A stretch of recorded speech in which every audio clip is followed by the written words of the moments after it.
And he says, we're playing in places where there's no netting even above the dugout, where there's 3,000 people. God. Right? And I'm like, wow. Hi, everyone, and thank you for coming back to another recording of Foul Ball Safety Now Talks. I'm Jordan Scott. I'm here with Brianna Ludwig. We're in late February 2026. Another baseball season on the horizon. Spring training is up and running. Foul Ball Safety Now started back in 2019. I saw something very serious on the news regarding a little child that got hit by a foul ball. And just being a big baseball guy and knowledgeable that balls are making their way into seats, I was in the position where I wanted to make some appropriate noise. And 6.5, 7 years later, I'm still going. At that time, I hired somebody who was introduced to me by the name of Brendan. He's an investigative reporter.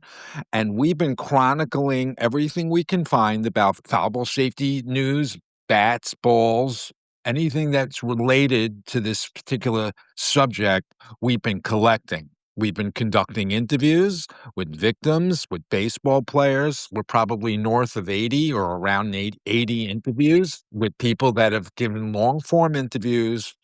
We've done certain things like try up into court in Illinois that lasted a year, tried to make statements through media stunts, like renting out airplanes.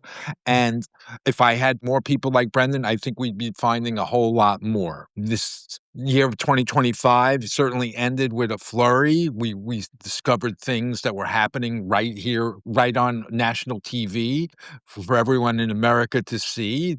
The Shohei Ohtani incident, the broken bat in Seattle incident that came before the Ohtani incident in the playoffs, where a broken bat actually made its way over the netting in Seattle. And we would all ask ourselves, why are broken bats in 2025 still making their way over nets?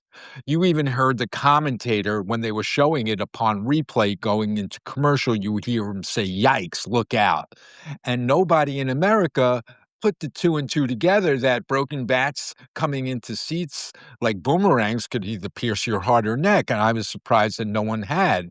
And even what would have made a more of an influence, because they've been showing this commercial since the summer or sometimes throughout the baseball season and even at the football season, the All-State guy, they call him Mr. Mayhem, you see him throwing a bat over the fence at the park a billion times and going into the window of the car where there's a woman sitting. So I'm surprised nobody on social media made any peep about that situation in Seattle. So Shohei Ohtani during the World Series was up at bat. He hits a line drive down the line and he puts his hands over his head like he may have just hurt somebody. He had this cringeworthy experience like, oh my goodness, I may have just hurt somebody. So then we'll ask, of course, why are baseball players still having the feelings that they could potentially be hurting human beings? And why hasn't that been alleviated? Why should baseball players of any kind, let alone Shohei Ohtani, have these vulnerability? I call it the Shohei Ohtani vulnerability because we're human beings. He's vulnerable, and he feels for a moment that he may have hurt somebody, so he's reacting.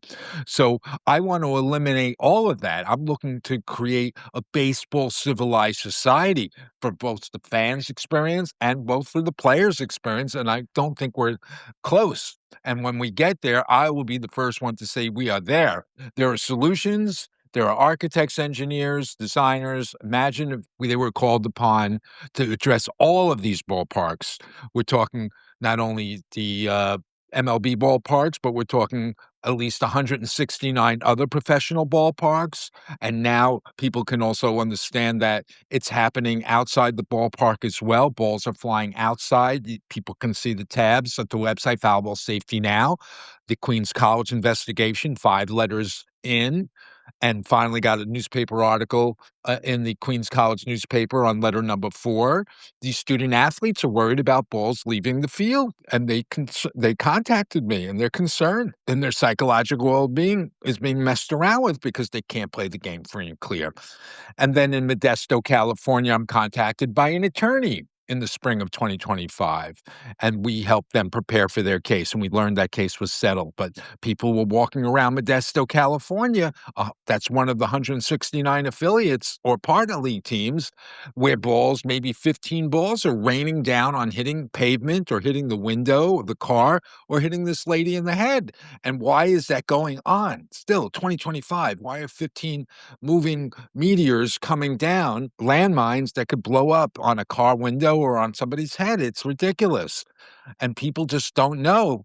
Certainly, we wrote 3 letters to the Modesto newspaper. This happened in 2023. Why wasn't it publicly announced? Give people the option, potentially walk around with an umbrella for the next couple of years. We have a lot to say, and the current news is exciting because in a week from now, very beginning of March, we're going to be in Arizona. Foul Ball Safety Now will have a life-size cutout of Shohei Ohtani in an outdoor mall, and people will see that vulnerable position he was in with his hand or his hands over his head and the concern that he may have just hurt a human being. We want people to see that.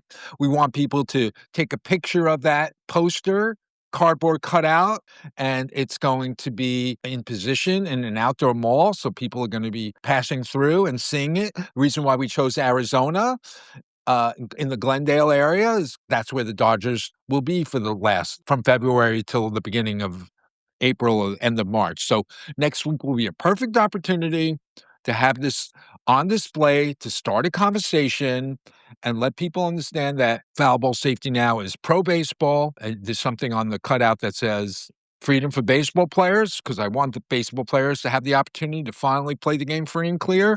And certainly the fans deserve dignity and respect.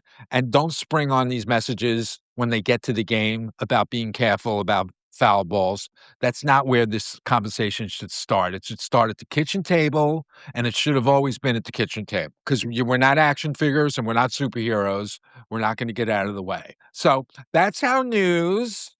Brianna, how are you? Doing good, Jordan. Excited to have a thoughtful conversation today. So, without further ado, I'd love to welcome on our guest. He is the co founder of a media group, an actor, and a high school basketball coach, John David Gregory Jr. Welcome. Thank you. Awesome. I'm so glad to be here today. Thanks for having me. Thank you, John David. We're excited to have you on. Again, thanks for having me. I'm a coach, so my job's to protect kids and just be that dad kind of feeling. So this, when I did my research and studied up on this, I was just horrified. I've been a sports advocate my whole life and love sports. I love everything sports related. So doing my own research, this is just mind-boggling. So, I framed some questions around that because again, it's head scratching that it doesn't get the attention that it deserves. So I want to start off. I have some questions. Like, let me ask you Sure. this. How many fans are injured each year by foul balls? And it's a two-part question. And Sure. why doesn't the public really know of those numbers? Yeah, no, it's a great question, and we could cite a couple of studies. I can't tell you how many people were injured in the 2025 season, but we can certainly tell you that Brianna, with using some tools, was able to see all the self-reported injuries in 2025 on places like TikTok. People Mm. will record their injuries. Sometimes they'll even make music around their injuries, but either way, it's an opportunity for us to get the data. So we're appreciative of that. We know of at least 45 kids since 2008 that have been seriously injured by foul balls. Most of those kids were from head injuries. And we're Mm. familiar with a case right now, which is going to be a part of our first book, part of our book series, is going to be about a little known case in America of a child who was unfortunately struck by a baseball bat as an infant at a major league game. And instead of the team Gosh. owning up to it, instead of them owning up, they retreated. And 6.5 years later, I got a call from the attorney's office who was needing some assistance on their case. And Brendan, the journalist that I've been with for 6.5 years, all the interviews we've done, he's good at research. He helped them out, preparing them for their trial. And that ended up being a settlement, but instead of the family getting first-class treatment after the incident, the major league team with billions of dollars retreated, and instead of having the billion-dollar specialists at their disposal, billion-dollar MDs, doctors, and specialists at the family's disposal, they did not do that. They retreated, and unfortunately, maybe had something to do with the child's development because the child grew up nonverbal. But how many injuries are there every year? I didn't mean to go through that so fast. NBC did a study that did not wake up the world in 2019. NBC Mhm. investigations implied about 5,000 people reported to first aid between 2012 and 2019. And they not necessarily all with concussions or eye injuries or death. It was mostly foul ball related injuries, maybe some bats in there as well. That data was supplied by the teams all have their first aid contracted team specialists. They may have a group of 4 to 8 people that come in on a nightly basis. 4 of the 30 MLB clubs supply data to NBC for this study. So if you extrapolated the other 26 teams, you'd come up with a number of about 5,000. That's a lot of people that are injured Yeah. mostly through baseball, and that's not even including 5 times as many more games in the professional leagues that's not accounted for in this study. Wow, it is. It's actually shocking that the public doesn't even really it's just not talked about enough, in my opinion, that there's really no a lot of information that's out there. It's like it's kind of just suppressed. Let me ask you this, what was the moment for you? Because I love to know this with people is, when Mhm. something just changes on the inside of you, when you're like, enough is enough. What was the moment for you when this stopped being like statistics and it became personal? I now that I've been doing this, I'm in my 7th season, and we're getting a lot of recognition from these recordings, people like you that are dedicating, I'm sure, at least an hour before this call and maybe more, so we really appreciate that, and another Absolutely. hour to make that commitment with us. To get 70 people to be part of this with me is terrific. It makes me feel less lonely.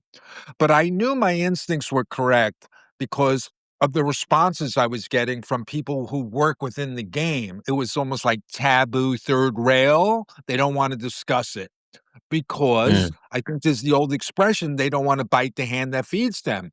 That one of these journalists or broadcasters should have been going long form on this long before I did. Why am I the guy? Well, I'm the fan. I'm not a gatekeeper to the game. I'm not there to preserve any wholesome apple pie image of the game. I'm there to present the fans everything they may have missed. So since I keep on finding a mm, way, if I had more Brendans and more Briannas, I would have mm, triple wave effect of more information because of course it's a huge industry. There's so much to find. So I found what we found. And again, if we had more people on this team, they would be finding more head scratching material. I assure you of that. So it's sort of like since I wasn't able to get any of these guys to get inspired about it because maybe they work for the teams or the newspapers and it's too close for comfort kind of thing.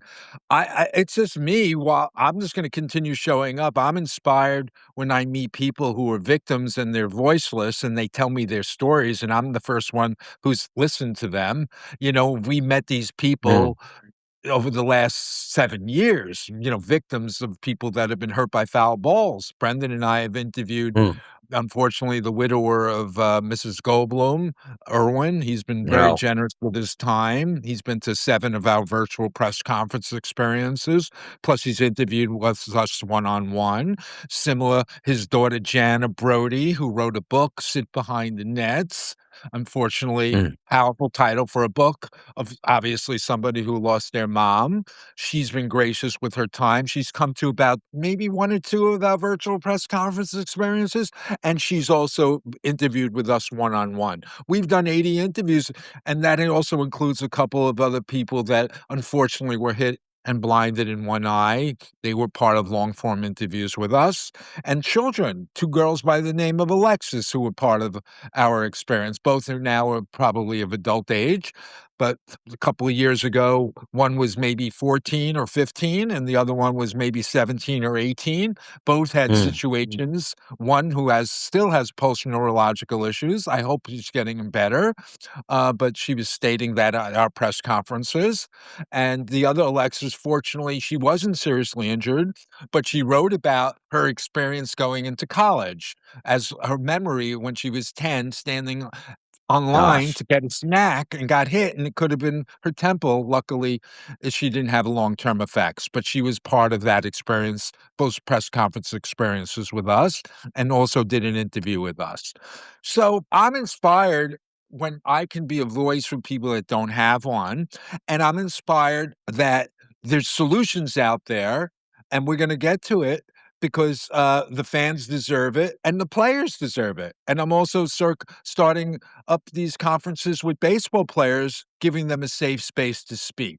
So I'm finding baseball players, they're attracted to my posts because I'm offering them cash. They're not getting cash to speak to me, they're getting cash to get their buddies together. So I need like conference organizers. So it would say something like baseball player wanted to organize conferences with other baseball minded people. And then you get 4 or 5 people in a room and then you can all talk about your feelings. It's exciting. Gosh. You know, Yeah. I was thinking about it, like, what Yeah. kinds of long-term injuries I'm observing this, and you see, people getting hit with these bats or some of the balls. I mean, are some of them just, they just kinda like minor bruises, or are there like, how many of these are you seeing comparing to just minor versus, like, life-altering? When people say how often, I say too often Yeah, because yeah, 90,000,000 people, 90% of the fans are gonna understand that it did happen too often when they learn about all of the work that we've produced, because 'cause they're not gonna wanna be associated with being in the same row or the same seat as Mrs. Goldblum, or they're not gonna wanna be associated with the same section that somebody was concussed the week before or blinded 2 weeks before.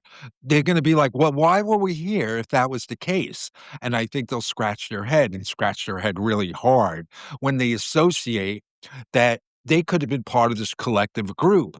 People like Brianna, who's been with me now for a year and a half, she came into this knowing a little bit about the issue. Now she comes into it like, "You need to earn our respect before I would bring my child to the game. The only thing my yeah. child should be concerned about is whether he has a jacket on, whether they have a warm jacket on. Anything else, you're surprising me with all of this." And now that Brianna is in a position where she knows a lot more, I think she would agree with the how I equate the mother experience.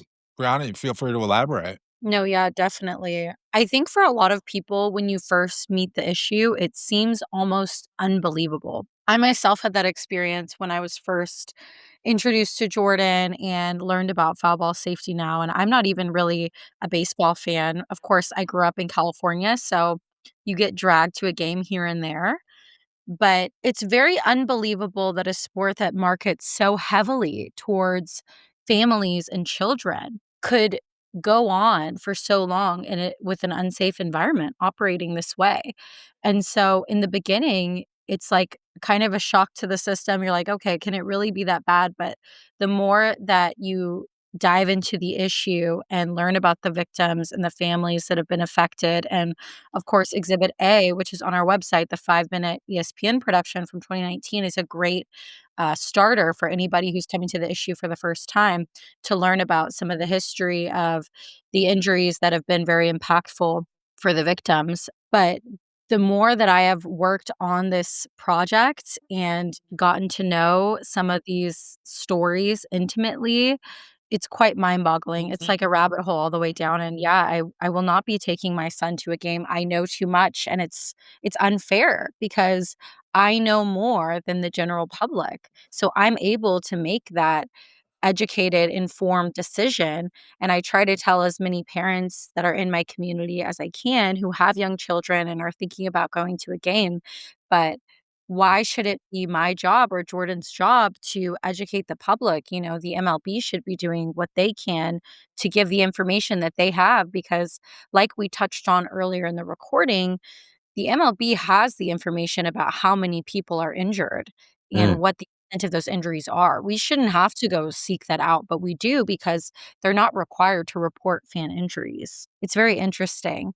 As Jordan says, one is too many. And how often does it happen? Too often. But whatever we can do to get this information out there and protect families, because as of right now, families are not being protected. It's just absolutely shocking to me still. I mean, baseball is America's sport technically, growing up and going to games. And, I remember even as a young boy going to a minor league baseball game. It was the Redbirds in Louisville, Kentucky. And one of my good friend, his father, they had third base seats. And I remember a bat cracking one day and it knocking my friend's father out, and the bat hit him right in the head when it split. And damaged him for his rest of his life. He has just a horrific ringing in his ears. Wow.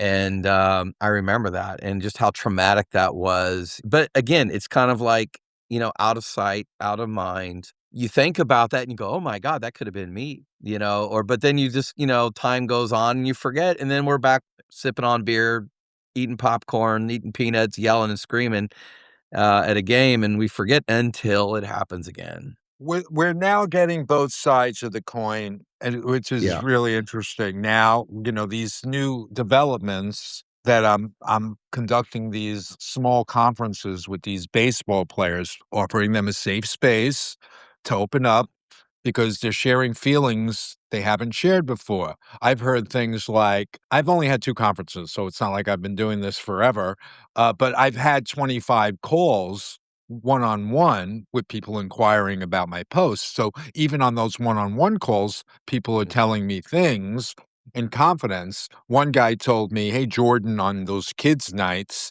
my feelings really spike." I'm like, "Okay. Yeah, I can only Yeah. imagine how it must feel." And then another player said at one of the conferences, one of the 2 conferences I had, was, "Jordan, every swing I have, I'm feeling anxiety." I'm like, "Oh, Wow. well, okay. Thank you for I mean, how sharing." can you play Like like that. that? How can you Right. play? Well, I'm bringing these feelings to the surface, and Yeah. is it at the expense of the baseball players recognizing this for the first time? I Right. was concerned about doing it during baseball season because I would get in their heads, but other people have told me, "Hey, if it's meant to come out, it's gonna come out." I'd rather them not play a game. I'd rather them get together as a group, and maybe that'll come about someday, that one team leader is gonna say, "We're just not gonna do this anymore." Think about the incident which got me started back in 2019. Now, there's a little girl in Houston who gets hit by the ball from the Chicago Cub player. Now, there's probably mental health professionals on every team. Certainly, the billion-dollar teams probably all have a staff of this guy, that guy, and the other guy to tend to everyone's needs. So you would think there's a therapist in close range. So obviously the player's traumatized. What could the mental health professional tell that player on that Yeah. night? And I've been thinking about this for a while. And I said this a while back, John David, so it's not new. There's 2 Right. things that the mental health professional, in my mind, this is what he could have said to the player. He could have said, "Hey, man, don't blame yourself. It could have been any one of us. So if you're Right. gonna freak out about this, don't, because you gotta look, everyone else is just as responsible. So just don't internalize it. This is the product that we've been given, and unfortunately, this is part of the day to day." Now, it still may not make the situation go away, but it's at least giving the player an opportunity to not take it all in by himself. So I feel like that's the least they could have done. Then the Yeah. other thing, which they won't do in my mind, John David, is they will be real with the player and say, "Hey, man, I don't blame you. Who the hell wants to be in this situation? If you left the game, why would I blame you? Why would you blame yourself? And why would anyone else blame you?" But would the mental health professional be able to say that to the person? No. Because the billionaire owner is gonna be like, "What are you doing, Yeah. dude? We just gave this guy $1,000,000 signing bonus. Hello? He Yeah. just Yeah, I left. was gonna How say are we that's gonna not get gonna that happen. money back?" Right, John David? So, Yeah, I was gonna say I'm it's not gonna happen. just Yep. saying. Yep. So Money believe me, talks. I rehearsed this in my brain a while, and now it comes up from time to time, like in these conversations.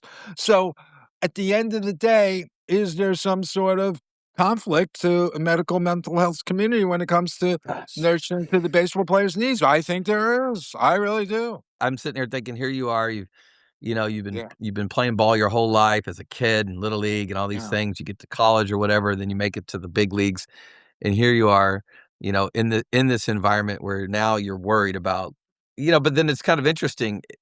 And actually, that just makes me think of this just spur of the moment. Like, Yeah. how many have we seen this in little league? How many have we seen this in the smaller levels? I mean, that just now came to my mind. Even in the lower levels of maybe high school or grade school, even. Have you looked into that? No, I have a feeling that, like, I'm learning from these discussions with these baseball players, one-on-one for the most part. Now that I'm bringing Yeah. baseball players into my world through these posts, these guys are opening up to me one-on-one. 2 guys in the last month have brought together a few guys, and we've had these discussions. Month and a half like that. So, but it is that's gonna continue. So it'll be a revolving door of new guys opening up to me, which is great, and maybe new conferences coming. So if 1 out of 10 players I speak with end up bringing 4 or 5 guys together, it's the best few dollars I can ever spend because they Yeah. need to get paid. They're organizing. I wanna give them a couple of hours to get the guys together and another hour for sending the Zoom. I'm picking up information that I wouldn't have gotten. I learned from one of the baseball players I was on the phone with just the other day that he played in Germany, and there's a compromised safety netting culture over there as well. And I said, "Explain." He says, "Yeah, we played in front of 3,000 people." He was a professional. MLB is trying to get their sport across the world, all over the world. And he says, "We're playing in places where there's no netting even above the dugout where there's 2, Oh 3,000 my people." gosh. Right? And I'm like, "Wow." I What is said, the "That's deal? something I'm gonna investigate that." I don't know that for fact, so I don't wanna say for sure, but you pick these things up. So if I get a journalist, I'm also trying to inspire younger journalists to cover the issue. So I'm doing the same thing, John David. I have posts out looking for journalists to organize other journalists to Yeah. meet me every week so I can give them updates. Maybe it'll inspire them to cover the sport in their city. Because again, it's not just the 30 MLB ballparks, it could be 169 or more cities that all have balls flying inside and outside the places they don't want to be flying. That 5-minute video from ESPN that Brianna mentioned earlier, we call Exhibit A, there's still 30 to 40 cities in the United States at the end of the 2025 season that still had no netting past end of dugouts. Any Unbelievable. judge, right? Any judge who saw that video now would probably say, not only should any human being not be there, but no more kids will be going there and put down the gavel. And that's that. But I do have ads and things and posts on my website. Of course, if there are any pro bono lawyers out there, I want to inspire them to make some good noise in those cities and show the judge that video because he'll be appalled, she'll be appalled when she learns this is 7 years later. And why aren't these teams doing anything about it? The improvements that have come along very slowly, it's been all internal. Baseball doesn't give an explanation on why it's this high or wide. There's been no outside agency intervention that discovered that has anything to do with the implementation of any upgrade. Upgrades are okay, improvements are whatever, but they're not solutions, John David. Let's Yeah. get to it. There's crazy things going on. We can make domestic baseball the best experience for everybody. Players playing it free and clear, fans having the experience of not a care in the world, and everything will be detailed in at the kitchen table about what still remains a risk, and but to present it, don't hide it, and then we'll come up with the compromise or solutions. The fans need a seat at the table, John David, and we don't have one. Never did. When I watched that video, I mean, I was sitting at Yes. my kitchen table and I literally had to just put my head down and it literally I was so disturbed, and I remember texting Brianna and I Mm, was just I was riveted. yeah. And I felt guilty for not even understanding this even more at this point, and it just makes me go, if you had a chance, Jordan, what would you say Mhm. directly right now to that MLB leadership? You know, Yeah. what is it if they said, "Here it is, you have your day in the sunshine, Yeah. go." I said this to somebody earlier today that it may be time to sell the team because you haven't earned our respect. You've disrespected us, and it's time Yeah, for a new guard because it's very well thought out. Anything that I bring out, it hasn't been magnified yet. I'm trying to magnify it. Other people probably feel the same as I do.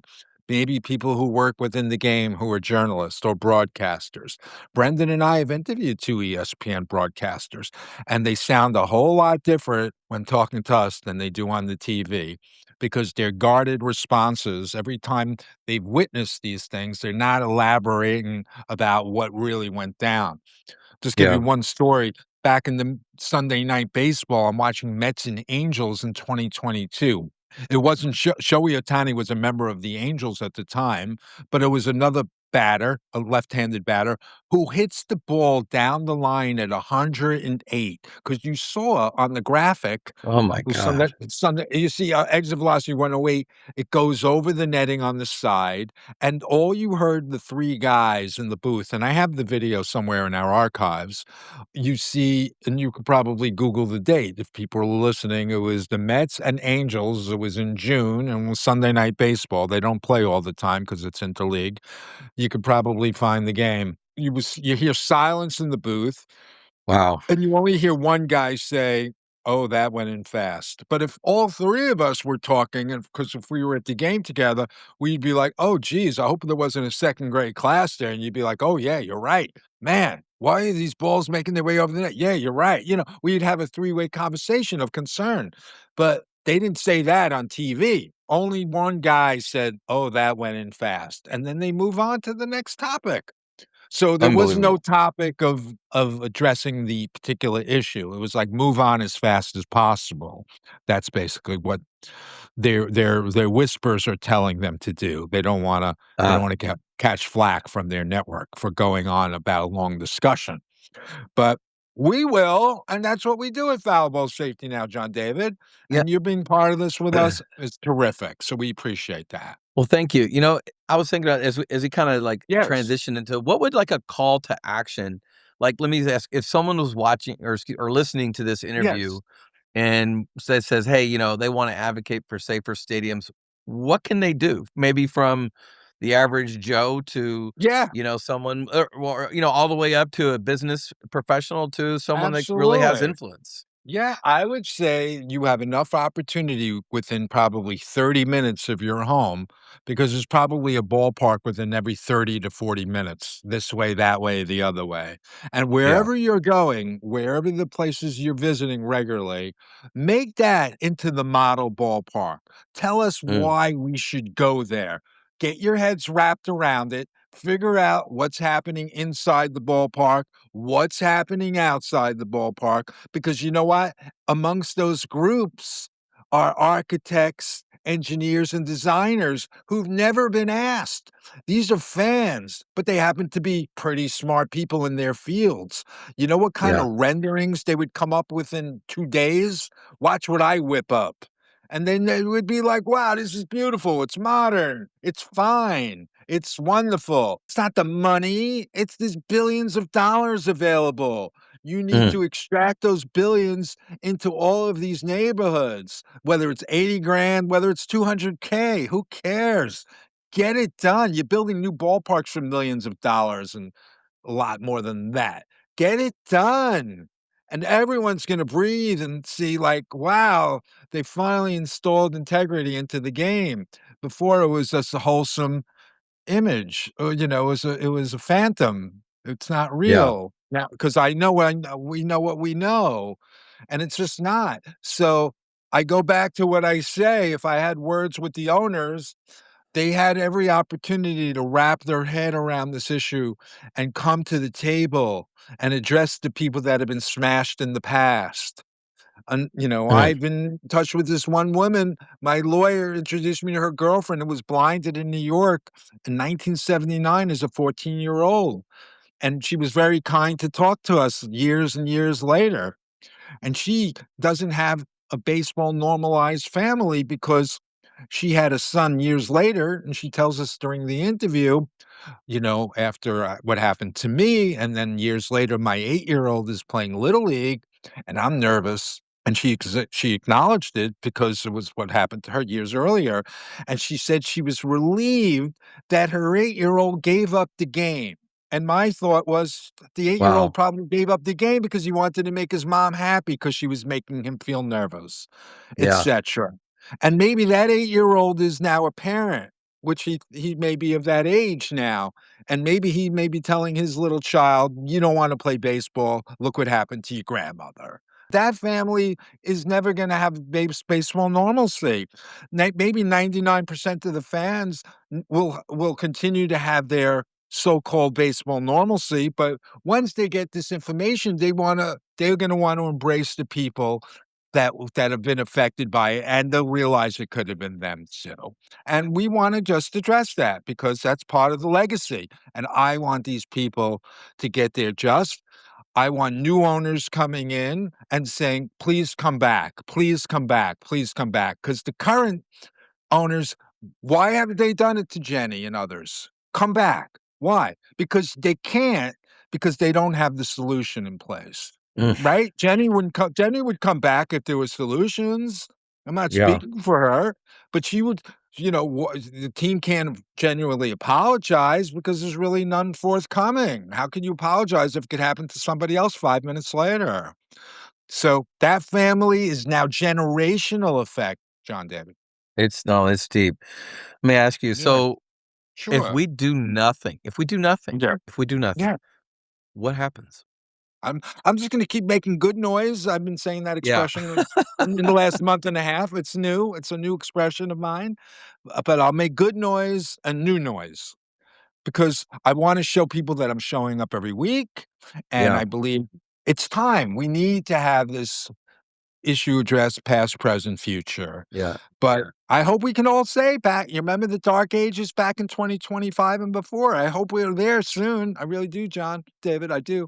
But until then, we will stay positive and Yeah. continue to meet thoughtful guests as yourself who want to know more and are looking for the solutions like I am. So we will. We're effectively starting a conversation, John David, and by doing that, you're gonna have those architects, designers, and engineers getting wind of it. You may have that lawyer or that doctor that's gonna Yes. bring it to their association and say, "Hey, Jordan, you gotta come speak to us," or, "Hey, Jordan, thanks for what you did for the last 7 years, but we got it from here." I'd be like, "Wow, look what we did, Brendan, Brianna, we just passed on the torch." They're gonna be making really, really loud noise, and I finally inspired an entity. Wow, let alone an individual. Ooh. So we are excited, and we're gonna stay positive.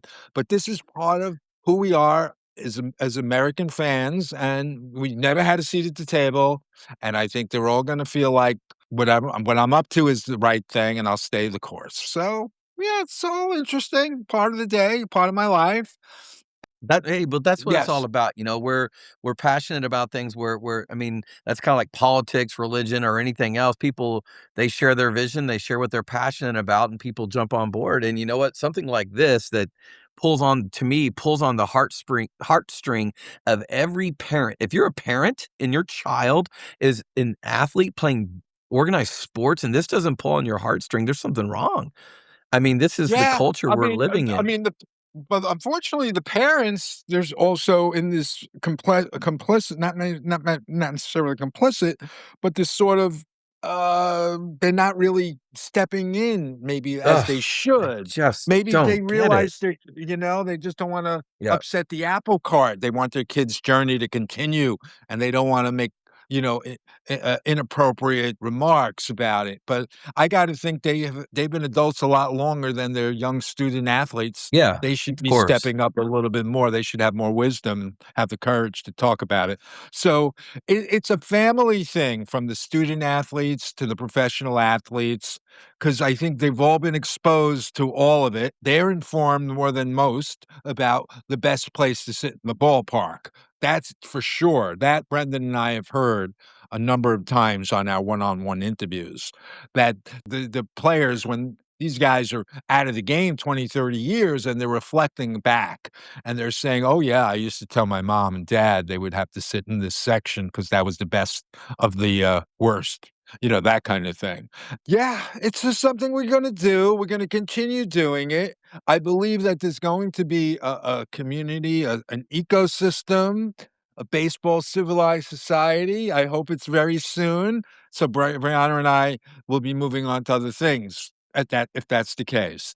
But until then, we're gonna stay there, make the good sounds about the concerns, and we will. I have this one last question here. Like, if you Of were course. standing in front of every parent, like, and Yeah. they're walking into the stadium this weekend, Uh-huh. what would you tell them? What would you tell a parent if they were walking I don't into know. a stadium this week? There's probably a 3 or 4 words you could probably put together that'll finally get them to think about it. Clever words that'll be like, Yeah, "Not such a free ride after all," or you could to give it a yeah. little thought, like, "Unconditional, think again," something like that. Yeah, yeah, that's Like, great. what is that? No, And that's go to good. foul ball safety now. Maybe that's one of our lines for the Yeah, day. Okay. Unconditional, think again. But I like yeah, that. that what can I say? Yeah, you just wanna get a message across. You wanna get them to peek at the matter. It's there, and we've had a very detailed website, and a lot of work has gone into this. And, by you being part of this interview with us, it contributes a lot, and these recordings will be discovered. And when they are, whether it's in days, weeks, or months, it's gonna be new to the audience. And we're excited that we're gonna bring this to people, and people are being part of this with us. So, Oh, John David, this was terrific. Brianna may have a question for you if you didn't have any more. All right, John David, as someone who works in media, why do you think this issue hasn't been consistently making mainstream headlines? well, how do I say this without, well, it is what it is. Listen, the media will say what's convenient for them. We see it time and time again. You can turn your TV on and fake news, everything else. You're like, what is real, what isn't? So I think at the end of the day, that's I look at it and I go, media is going to tell you and I think Jordan hit it on, who's funding that and who has the dollars to get to either keep it quiet or just, give you the passive answer that you want. So it's sad, it really is. I'm someone who's passionate about media and involved in it, and I'm trying myself to be an advocate for that, for truth, no matter what it is, in film, television, documentaries, whatever. Let's tell truth. And this is something that now it struck a chord with me, and we as media members need to be, advocates for truth in our work. Terrific, John David. Well, listen, we're gonna be around, and you'll have ideas potentially for us and how to get this message out to bigger audiences and open up Yep. minds to this matter. So we really, really appreciate this. I think this was a great episode. So everyone, thank you to our guests and Brianna, and we're looking forward to doing it again soon, everyone. Thanks again.